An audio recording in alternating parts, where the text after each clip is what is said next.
Снимаешь, да? Да? Точно? Когда зеленка начиналась, это где-то было начало, конец апреля, наверное, месяца.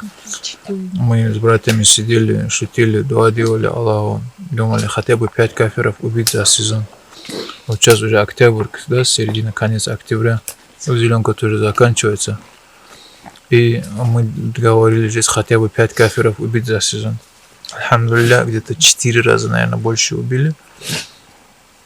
Хвала Аллаху, Господа миров, который облагодетельствовал нас джихадом. Что хочу сказать, мы не сидим без дела здесь, не сидим мы. И действуем, как можем. Здесь есть ребята у нас, которые в жизни автомат в руки не брали, армию не служили, ничего, сюда приходят.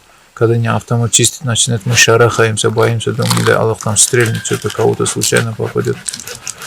Поэтому мы действуем, как можем, делаем ради Аллаха, действуем. И если кто-то думает, что мы все бросили от каких-то там трудностей, там убежали сюда, здесь сидим, там птички слушаем, что-то, он тоже глубоко ошибается. Пускай таубу сделает, у Аллаха прощения тоже попросит. Мы ведем джихад. В лесу тоже кафиров встречали несколько раз, боестолкновения тоже бывали у нас. Хвала Аллаху, все нормально. Вот как Аллах распоряжается, так оно и бывает. Рукой ничего не бывает. Все по воле Аллаха. Вот что хочу сказать, иншаллах. Сейчас уже осень, чуть-чуть, наверное, мы с операциями притормозим. Все, сейчас зимовать надо, очень много дел у нас, очень много чего нам купить, надо все принести.